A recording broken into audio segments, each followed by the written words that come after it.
masuk dalam penyembahan. Makanya buat saya nggak ada worship leader gitu. Karena itu bukan pekerjaan kita gitu. Itu urusan pribadi dan ada Roh Kudus yang punya peranan penting di situ gitu untuk bikin orang nyembah Tuhan gitu. Nah, saya punya beberapa catatan. Minta maaf kalau saya nggak kirim ke Ruth. Sorry ya Ruth ya. Kita kayaknya baru kenal juga gitu ya. Jadi saudara kalau perhatikan, bisa buka sebentar satu ayat, izin ya Mam ya. Ya, Roma 12 ayat 1. Saya selalu suka dengan ayat ini.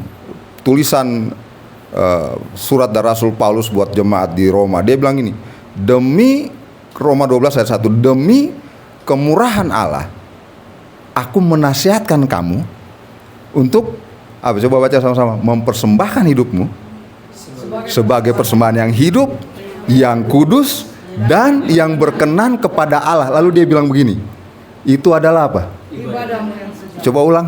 Ibadahmu yang sejati. Itu adalah ibadahmu yang sejati. Saudara kalau lihat bahasa aslinya ibadah itu, dia nggak punya makna ibadah, tapi dibilang begini, itu aboda, penyembahan. Ibadah dalam bahasa aslinya itu penyembahanmu yang sejati. Pertama kita lihat dulu di sini yang ditulis oleh Paulus, nggak ada unsur musiknya sama sekali. Demi kemurahan Allah aku menasihatkan kamu atau mempersembahkan hidup kita untuk menjadi persembahan yang hidup, yang kudus, dan yang berkenan kepada Allah. Itu nomor satu. Itu jadi kalau saya rubah kata ibadah di situ yang digunakan dalam bahasa Indonesia, terjemahan kita dalam bahasa Alkitab bahasa Indonesia, itu adalah penyembahanmu yang sejati gitu. Itu penyembahanmu yang sejati. Jadi bukan ibadah, sebab dalam konsep ibadah kita ini ibadah.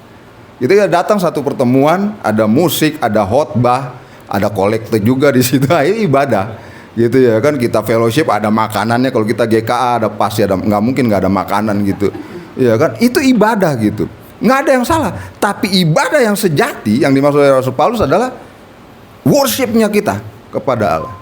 Worship kepada saudara akan terkejut kalau saya ngomong waktu Tuhan Yesus ketemu dengan perempuan Samaria di perigi Yakub itu, yang dicatat dalam Yohanes 4 ayat 24 gini kan, Tuhan bilang buat dia gini, yang saya cari itu apa? Bukan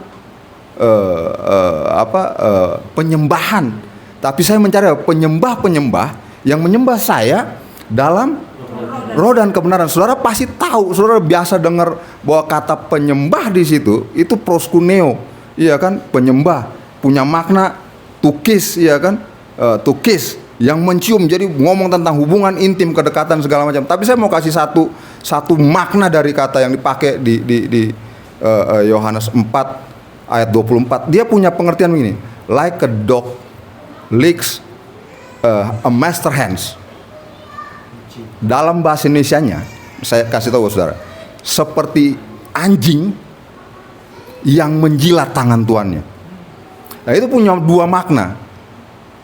Kalau kita ngomong anjing punya dua makna, selain enak dimakan, tapi ada dua makna penting dari binatang yang bernama anjing. Yang pertama setia dan taat. Jadi kalau mau jadi worship leader, kita tidak bertentangan dengan terminologi tadi, atau song leader, saudara mesti pastikan dirimu setia dan taat. Kalau ngomong dua kata itu, setia dan taat, ada satu kata yang dia tutupin dua kata itu, dia di atas dua kata itu. Kata itu bernama apa? Pengabdian. Udah itu dulu. Ya, kalau saudara sampai di situ, maka itu membuat mudah semua tugas-tugas saudara dalam melayani di musik, pujian, worship leader, atau mimpin pujian, atau melakukan hal-hal yang berkaitan dengan pelayanan praktis di dalam gereja gitu. Itu dulu. Jadi mentalnya seperti itu. Lalu dari dua kata dan satu kata yang membungkus kata tersebut, pengabdian yang di dalamnya ada kesetiaan dan taatan, itu membentuk komitmen, disiplin, dan tanggung jawab untuk melakukan pekerjaan tugas pelayanan kita ini. Bukan sekedar kita bisa melakukannya, tapi kita akan melakukannya dengan baik, dengan sangat baik. Nanti kita ngomong tentang teknisnya nih bagian sini gitu. Pengabdian, saya kalau ngomong pengabdian, saya mau kasih contoh ya. Saudara kalau pergi ke Solo atau ke Jogja, Mereka punya budaya keraton namanya di sana tuh. Ada orang Jawa di sini? Oh, wah Bang, iya Bang. Mas Misail. Ada budaya orang Jawa, budaya keraton. Saudara tahu apa yang menarik dari budaya keraton itu? Ada yang disebut dengan istilah abdi dalam. Saudara tahu, kalau saudara ke Jogja atau ke Solo, mereka punya gaji minta ampun. Jangan ngomong UMR. Ini kan lagi kisruh rame di Solo kan. Abdi dalamnya pas tahu gajinya, ya ampun, itu gaji itu kita sekali makan warteg habis. Serius, tapi mereka mengabdi loh. Sudah bayangin. Nah, kita orang Kristen kadang nggak ketemu tuh prinsip tersebut, gitu ya. Kita terlalu pongah atau apa ya, saya nggak tahu. Kita terlalu, kita kasih karunia yang melimpah kepada kita, kadang membuat kita tidak mampu, ya kan, mengabdi dengan baik kepada Tuhan Yesus gitu, kepada Allah Bapa gitu ya. Jadi kita mesti ngerti dulu kata itu. Nanti kata itu yang membentuk komitmen dan disiplin kita dalam tanggung jawab. Kalau saya tanya saudara, bolehkah saudara memberi jawaban kepada saya? Apakah komitmen itu? Nggak perlu lihat Google. Komitmen apa sih komitmen? 1-2 orang aja angkat tangan, silakan jawab. Sorry kalau jawabannya baik atau benar, saya nggak bawa coklat, biasanya saya bawa. Saya nggak berpikir tadi untuk tanya ini. Kalau dari saya integritas. Siap, integritas. Oke, integritas. Ada yang lain? Apa itu komitmen? Tanggung jawab. Apa komitmen? Udah nggak usah pikir susah-susah, coba. Ya udah deh, lihat Google juga nggak apa-apa deh buat jawab. Setia, oke. Profesional. Saudara dengar ini jawabannya. Apakah komitmen itu bisa diandalkan? Itu komitmen. Lu pusing-pusing. Komitmen adalah bisa diandalin. Saya nggak perlu bilang sama Bang Misail, Bang nanti hari Minggu lu jam 9 udah ada di gereja ya, karena kita mau gini. Nggak usah. Saya tahu Bang Misail, saya kenal komitmennya, bisa diandalin. Nggak perlu saya WhatsApp dia, lu jangan sampai telat ya datang ya. Nggak perlu, komit. Bisa diandalin, dan ini berlaku untuk semua hal, semua aspek, entah itu di sekolah, di pekerjaan, di pelayanan, bahkan di rumah. Saya nggak perlu bilang buat anak saya, Nona nanti tolong disapu pel ya, tidak perlu, iya kan? Saya ini dari saya punya anak sedikit saja, ada 5, tapi dari 5-5 saya tahu mana yang bisa diandalkan, mana yang komit. Jadi saya nggak perlu bilang, Phil nanti bersihin itu ya, nggak perlu. Saya cukup di awal saja saya bilang, habis makan angkat itu piring, kita tidak ada pembantu di rumah, kok kalian cuci piring sendiri, lap piringnya, taruh lagi di lemari makan. Nah, gitu. Nanti terus saya lihat mana yang komit, mana yang bisa diandalkan, dan mana yang nggak bisa diandalkan. Oke? Jadi itu 2 terminologi. Apakah terminologi yang kedua? Yaitu tadi song leader. Ya, jadi sebelum saya masuk ke song leader tadi, saudara percaya nggak bahwa penyembahan itu harus dilatih? Penyembahan itu harus dilatih. Saudara percaya nggak? Katakan amin. Kalau penyembahan itu harus dilatih. Amin. Tapi ini bukan ngomong musik ya, bukan nyanyi, bukan main musik ya. Ini tentang gaya hidup ya. Percaya nggak? Saya buktiin buat saudara. Coba saudara lihat dalam 1 Timotius 4 ayat 7b dan 8. 1 Timotius 4 ayat 7b dan sampai ke 8. Ya. Penyembahan harus dilatih. Ya, oke, dapat semua ya. Oke, lihat, jangan baca dulu. Di bagian B-nya dibilang ini, latihlah dirimu beribadah. Kata beribadahnya ganti dengan menyembah. Oke, setuju ya?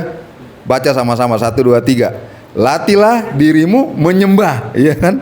Latihan badani terbatas gunanya, tapi menyembah itu berguna dalam segala hal. Ayo baca sama-sama 1 2 3. Karena mengandung janji baik untuk hidup ini maupun untuk hidup yang akan datang. Saudara mau nyanyi bagus dan keren, mau main musik yang bagus dan keren, untuk hidup yang akan datang dia tidak ada manfaat. Sebab sorga punya kelas musik itu. Ya. Gitu. Jadi bukan itu yang penting gitu. Jadi mulai dari hidup kita dulu gitu. Dan itu akan membentuk banyak hal yang bermanfaat buat pelayanan kita gitu ya. Nah, dalam catatan saya masuk ke terminologi yang kedua, itu song leader. Jadi song leader itu cuman individu atau kelompok yang memang bertugas untuk memimpin dan memandu. Tadi kita semua dengar beberapa pendapat yang benar lah semua gitu ya. Kan dia cuman memandu, memimpin supaya orang nyanyinya benar. Orang nyanyinya benar, sesuai notnya, sesuai dengan iramanya, dengan lagunya gitu. Nanti saya langsung masuk ke teknis nih. Ya kan? Jadi dia pandu aja, dia pemandu aja begitu.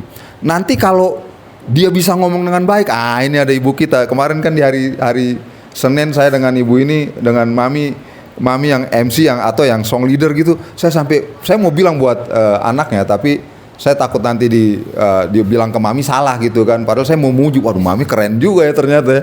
Wah ini song leader andalan juga ini ya kan, bagus banget gitu. Wah keren, pede bener. Wah mantap bener ya kan. Dan nyanyinya bener.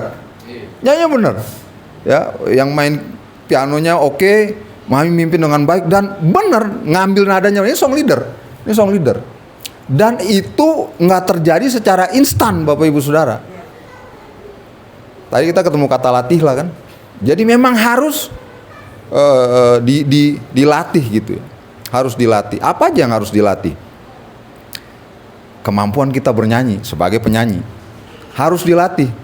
Istri saya, dia penyanyi profesional gitu ya. Dia penyanyi profesional yang keturunan musisi. Gitu, yang paling tua yang sama sekali nggak di musik, tapi dari pihak ibunya hampir semua adalah musisi. Dari pihak ibunya tuh mamanya dia penyanyi di zaman Soekarno dulu, penyanyi istana ibu mertua saya. Lalu omnya yang paling tua Kris Manusama, saudara pasti mungkin pernah dengar pendeta Kris Manusama, itu dulu musisi yang hebat. Lalu ada pendeta Bram Manusama di Australia juga musisi yang hebat. Lalu ada Yance Manusama, itu musisi jazz nasional. Sobat bisa bayangin. Tapi Fiona yang DNA-nya adalah seniman musik, sampai hari ini dia masih latihan tuh vokal. Sampai hari ini dia ngajar. Jadi dia kalau ngajar dia nggak ngomong kosong. Dia latihan tiap hari. Saudara, kalau saya nih 1 tahun ini saya ngurusin ayah saya sakit di Parung, jadi kami pisah rumah. Tidak pisah hubungan ya, pisah rumah. Kita cuma pisah rumah aja. Jadi kita ketemu tiap hari Minggu, satu-satunya tempat di mana saya bisa bertemu dengan istri, anak-anak saya, anak mantu saya dan 2 cucu saya ya Bang Misael ya. Saya ketemu di situ. Saudara, kalau dulu waktu saya masih sama dengan dia, dari pagi hari lagi, saya kadang udah sampai saya bilang on stop on. Udah capek kuping gue denger. Dia latihan vokalnya, dia nyanyi apapun lagu, apalagi kalau dia ada song list yang harus dinyanyikan, dia dari pagi udah nyanyi tuh, udah putar musik dia nyanyi. Saya sampai kadang-kadang gue mau denger yang lain, udah stop udah. Jadi kalau ditanya berapa jam, saya lihat dia bisa 8 jam mungkin satu hari dia melakukannya. Saudara bayangin, dia penyanyi profesional loh, dia pengajar profesional di bidang rohani yang sangat terkenal di dunia rohani gitu ya. Tapi dia melakukan hal itu. Bagaimana dengan saudara? Saudara melakukannya atau nanti pas ada jadwal latihan baru baru latihan gitu ya. Satu. Yang kedua,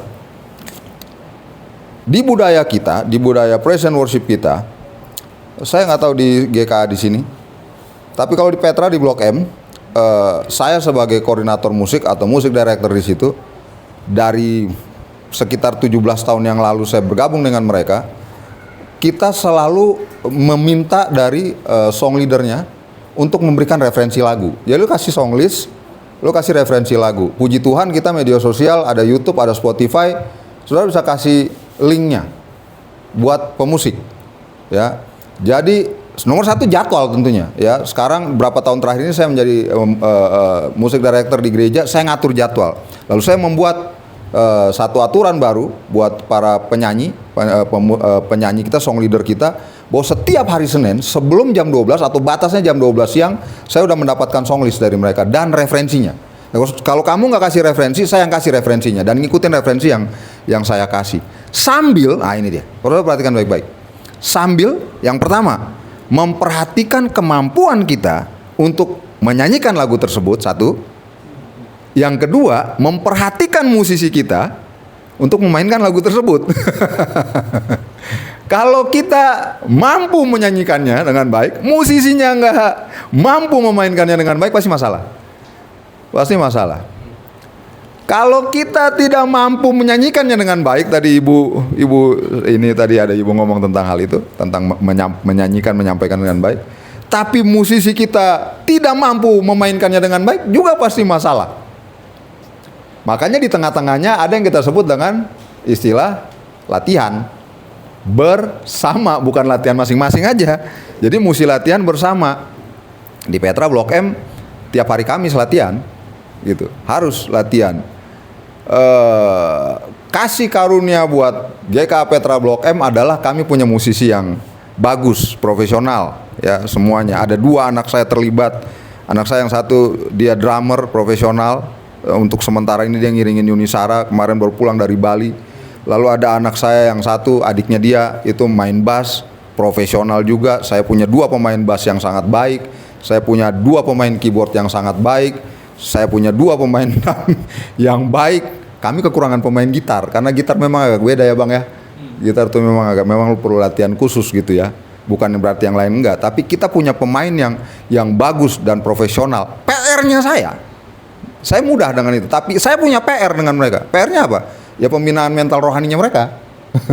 Saya harus memastikan mereka punya rohani yang baik anak-anak ini, karena kita bukan main di sekuler, kita main di ibadah yang di dalamnya ada orang yang nyembah Tuhan gitu kan. Kita ngiringin orang yang nyanyi memuji Tuhan dan menyembah Tuhan. Ini tanggung jawab saya sebagai koordinator musik untuk memastikan bahwa anak-anak saya ini, tim saya ini punya kerohanian yang baik. Mereka menjaga kekudusan, ya kan, mereka diurapi oleh Allah. Gitu, itu tanggung jawab saya. Itu yang berat itu. Saya berhadapan dengan musuh yang sangat besar. Karena iblis mau menghancurkan mereka begitu. Jadi saya harus bijak, Pak Yoi, tim penggembalaan dan senior-senior di gereja kita sama-sama memberikan perhatian kepada hal tersebut gitu ya.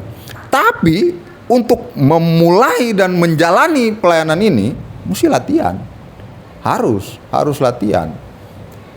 Saudara yang nyanyi bisa les nyanyi. Iya kan? Kalau saudara malas punya duit tapi malas ngeluarin duitnya untuk biaya tersebut, buka YouTube. Cari vokal coaching di YouTube gitu kan, banyak. Iya kan, cari. Kita bertanggung jawab, komitmen, bisa diandalin.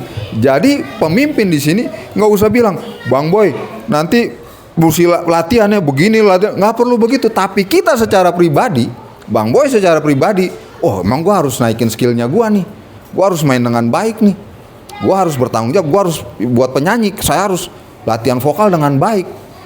Nah, kenapa songlist saya minta dan referensinya? Karena kan kita mesti ngulik. Kita harus ngulik. Nah, kadang di kami juga kadang suka kena nih. Penyanyinya berpikir, biar aja pemusik yang ngulik. Dia nggak ngulik. Iya kan? Pas nyanyi, pas main, kita pegang bagan, dia nggak pegang bagan, selesai.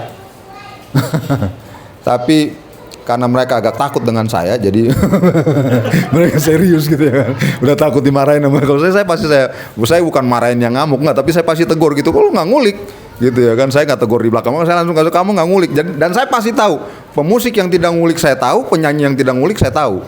Gitu, saya akan ngasih tahu, ya. Dan mungkin bedanya dengan tempatnya dengan Petra adalah kami karena punya pemusik yang bagus, punya penyanyi yang bagus, kami punya standar gitu ya. Tapi untuk gereja yang masih sulit untuk memulai itu, mulainya dengan latihan, dengan komitmen latihan, harus janjian. Tadi Mami bilang gini sama saya, mereka hanya 1 jam, punya waktu 1 jam sebelum ibadah. Itu saya anti tuh. Itu 1 jam sebelum ibadah itu kita udah tenang, udah duduk tenang, udah tuh, udah persiapin diri untuk kita mau masuk ibadah, kita udah pegang semuanya, lagunya, musiknya, kita udah tenang, kita udah nggak pusing lagi untuk latihan, udah gitu. Makanya di Petra dibikin hari Kamis, tapi fleksibel, misalnya ada libur, ya kita bisa mundurin atau majuin gitu ya. Tapi saya nggak mau mepet di hari 1 jam atau 2 jam sebelum ibadah, karena lagu-lagu kita itu nggak gampang, saudara. Lagunya susah-susah sekarang, saudara lihat aransemennya kan, aduh ngeri-ngeri semua. Iya kan, kadang cuma 3-4 chord. Tapi tahu ada begini, ada bridge-nya, ada jebakan ini. Waduh, jadi memang harus dengar teliti. Sering dengerin. Jangan pas dikasih materi baru berusaha dengerin.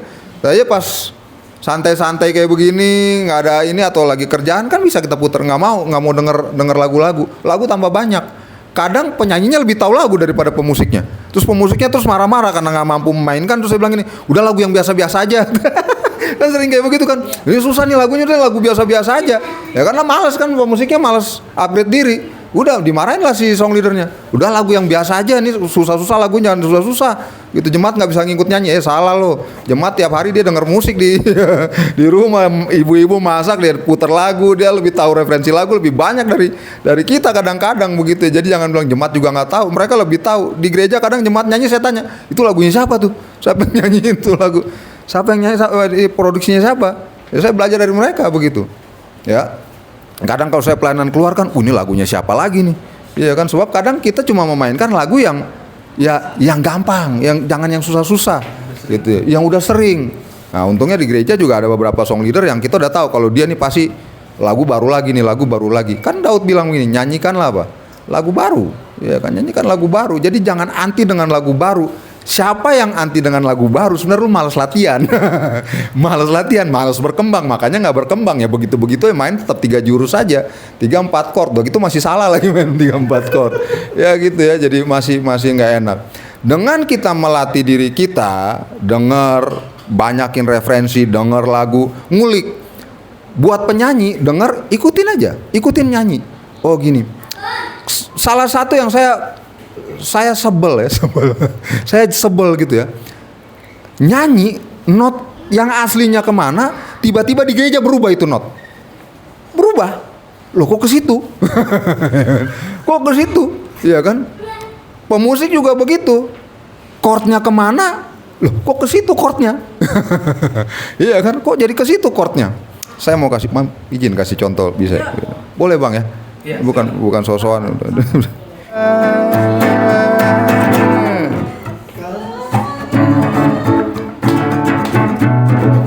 Beda kan aransemennya kan.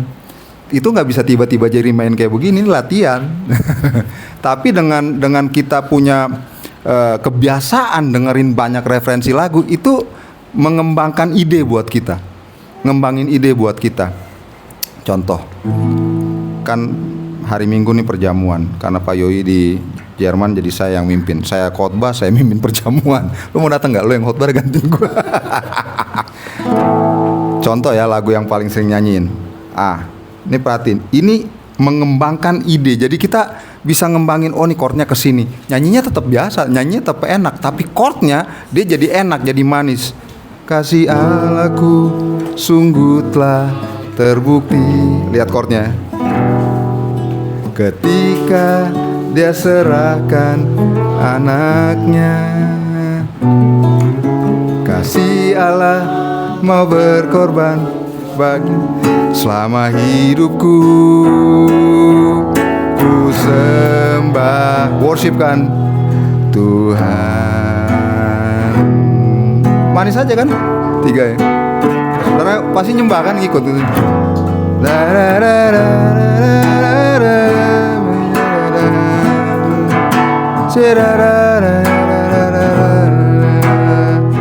Kita putar medley dia ya.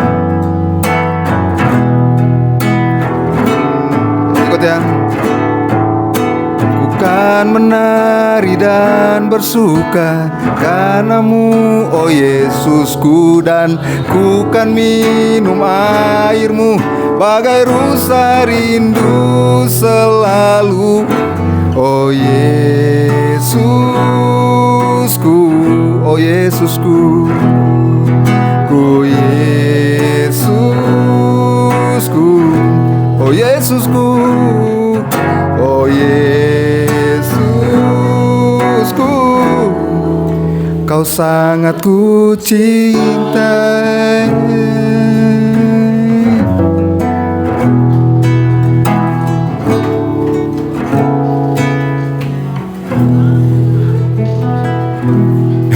Ya kan, manis kan, latihan.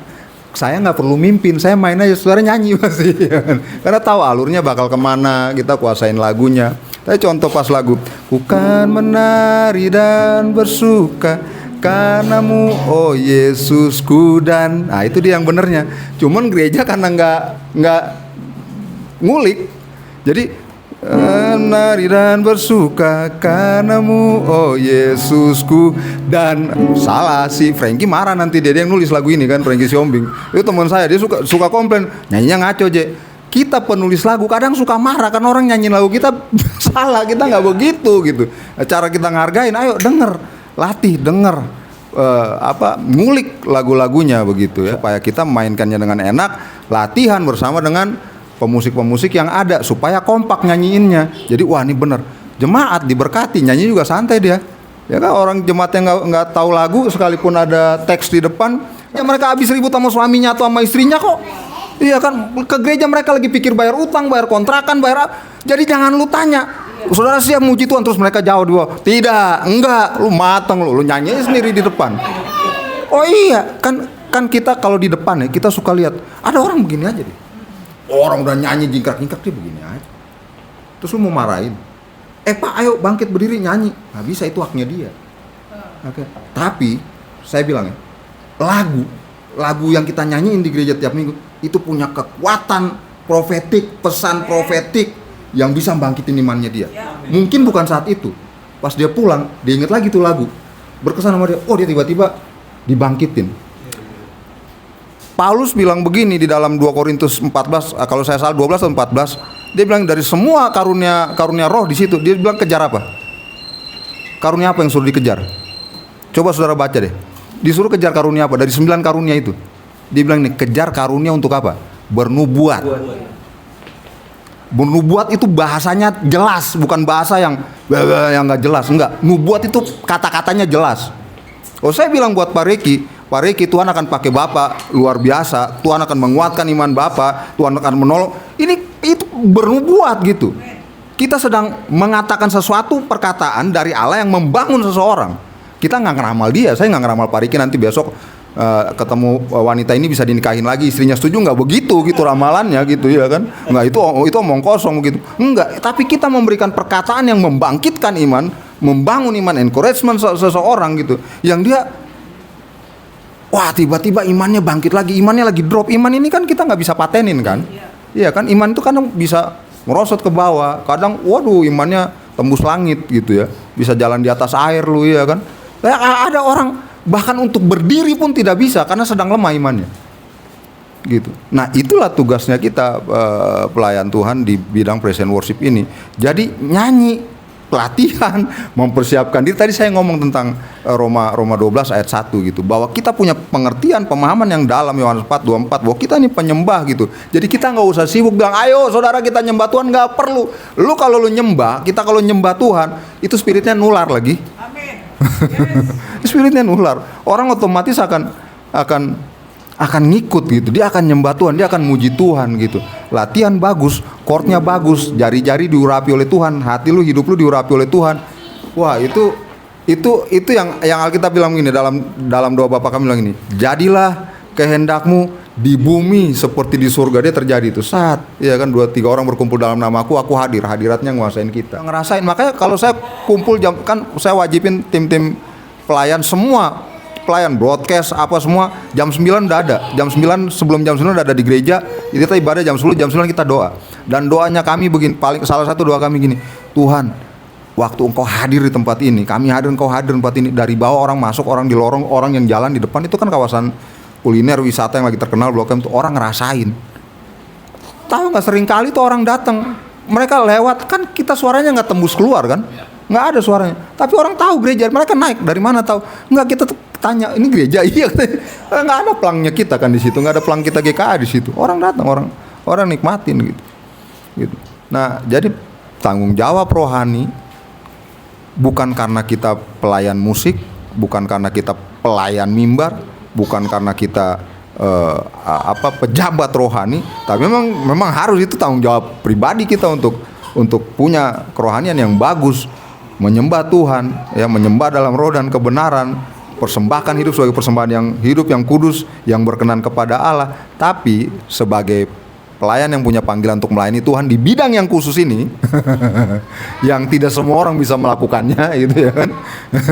ya ayo dong, kembangin dong kemampuannya, ya kan? Talenta yang sudah diberikan dikembangin, tanggung jawab gitu.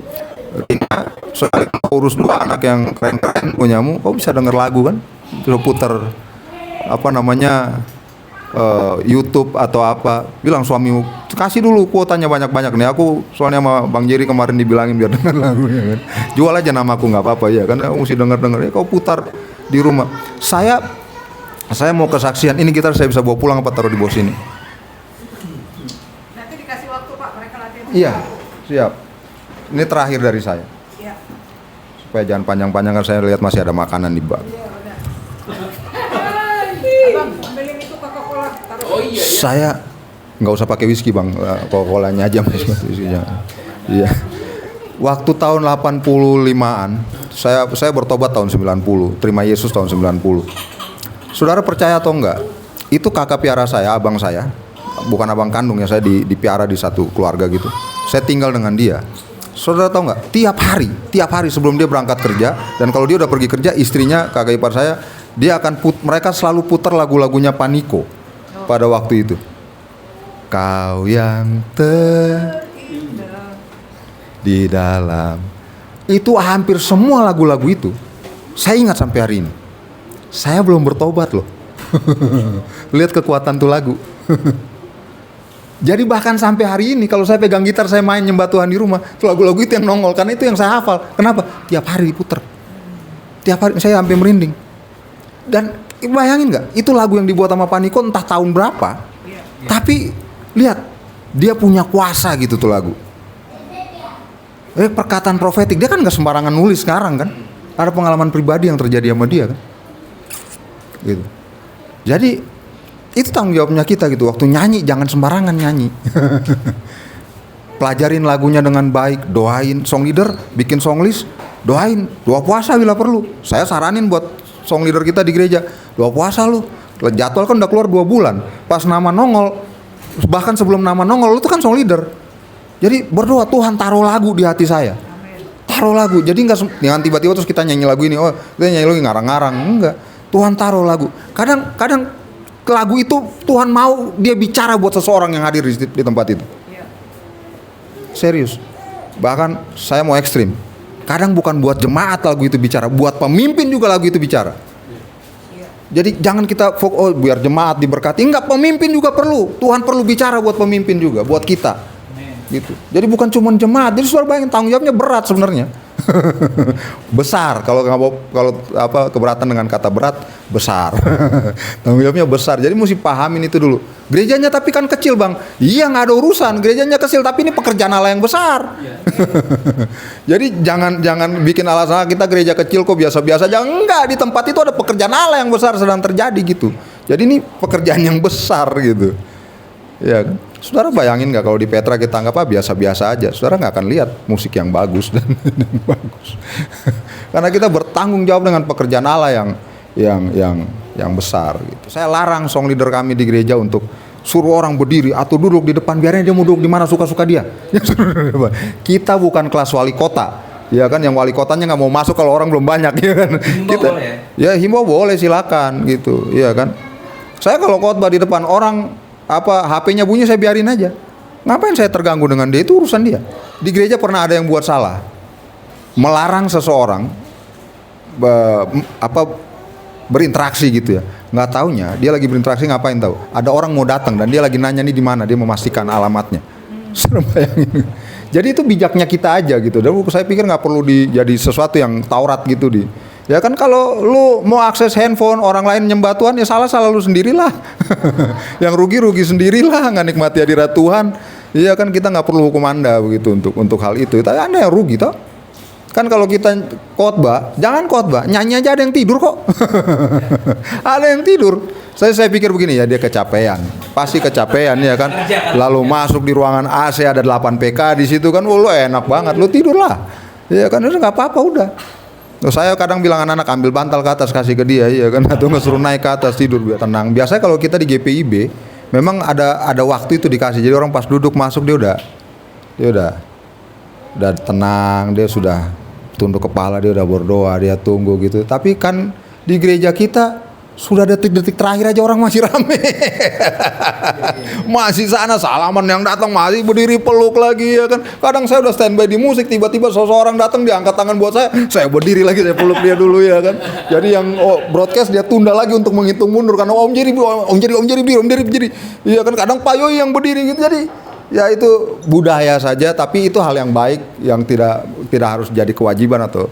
Tapi bisa dikasih tahu, ambil waktu lah datang apa. Ada di gereja datang dia udah tenang. Dia udah datang lagi, dia udah tunduk kepala, dia udah nikmatin. Ada instrumen yang kita puter atau lagu yang kita puter, orang mau nikmati, nggak usah kencang. Sound volumenya nggak usah kencang. Orang tahu lagunya, orang ikut nyanyi sama lagunya. Dia nggak perlu kaya, iya kan? Dia nggak perlu hebat, tapi emang dia naturalnya pemimpin dia, iya kan? Jadi kalau suruh dia mimpin, jago deh. Ya otomatis alamiahnya memang begitu gitu ya. Nah ngomong song leader, bisa mimpin tapi nggak bisa nyanyi. Itu juga terjadi di kita gitu. Oh mimpin jago, nah itu tadi perlunya singers yang kuat. Makanya kalau saya bikin jadwal, saya tahu ini nggak terlalu kuat nih song leadernya nih, nyanyinya. Nah saya kasih singers yang bagus dia. Gue kasih singers yang bagus, ketutup dia aman ya kan. Tapi sekarang kita bersyukur pakai talkback. Jadi talkback itu saya ngomong di sini dia bisa ngikut. Jadi kalau dia salah masuk dia pasti ngikut saya. Kalau saya nyanyi aja di sini dia ngikut karena dia pakai ini ear monitor, dia bisa ketolong. Di sini nanti bilang Bang Misael belilah peralatan itu, ngomong sama Jeff lah, lu bikin lah di gereja bisa atur pakai talkback gitu ya. Jadi song leadernya juga aman. Saya suka sama orang yang nyanyinya nggak bagus tapi bisa mimpin, itu juga menarik gitu kan. Karena ada song leader disebut pemimpin pujian tapi dia nggak bisa mimpin, nyanyinya bagus. Iya tapi mimpinnya nggak dapat. Ya perlu dua-duanya gitu ya. Penyembahan bukan musik dan kata-kata, tapi ada yang terjadi tuh kayak ada tren, itu ada tren. Wah ini nyembah. Makanya kan saya nggak terlalu suka pakai istilah lagu praise dan lagu penyembahan. Nggak ada lagu cepat, lagu pelan, atau lagu tengah-tengahnya, mediumnya gitu ya kan. Tapi middle-nya nggak ada lagu penyembahan tuh nggak ada gitu. Ya kan, karena kalau nggak nanti orang bingung. Contoh ya, ada orang dari mungkin bukan dari Kristen, bertobat, atau orang dari gereja sana terus dari gereja non Pentakosta karismatik main ke kita, nanti bingung sendiri mereka. Iya kan? Wah, nyembah dong, bingung dia. Dan kita juga merusak makna dari penyembah itu yang tadi saya sudah jelasin di depan awal. Iya kan? Jadi orang pikir nyanyi itu penyembahan gitu, bukan hidup jadinya.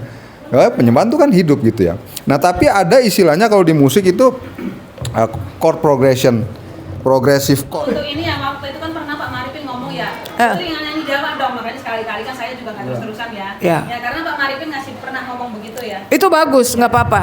Kalau lagu itu sudah pernah dinyanyikan. Contoh, familiar lagi. Lagu yang dari Ibu Gembala Solo itu. Dari Gusti Yesus. Ya. Monggo dere Gusti. Ya, itu boleh. Tapi jangan jadi lagu Jawa yang lain. Tambah lagi. Itu orang bisa saya aja yang kemarin waktu kita acara di Ciracas, lagu Batak lagi, terus lagu Batak lagi. Ya, saya tahu itu lagu.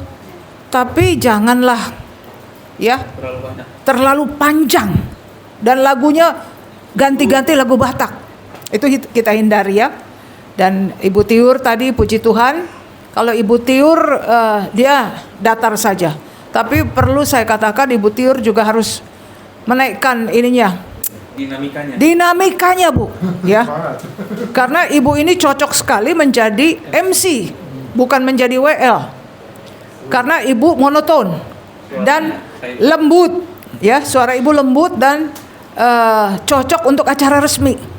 Tapi tolong kalau ibadah ya seperti tadi, dinamikanya dimainkan. Haleluya ya, nggak usah malu. Kebanyakan kita kok kayak malu ya. Saya kemarin waktu acara sosialisasi dilihat Pak Jerry, saya tuh mau menyembah Tuhan dan saya tahu berdiri, saya di mana berdiri. Nggak usah segan-segan kalau kita mau mengajak menyembah. Ya orang hamba Tuhan semua yang hadir. Kadang-kadang kita jaim ya. Jadi saran saya Ibu Tiur lebih bersemangat lagi, karena jangan terpatok saya ini berbicara harus hati-hati dan penuh dengan sopan santun. Gak apa-apa Bu, kita menyala sekali-sekali ya.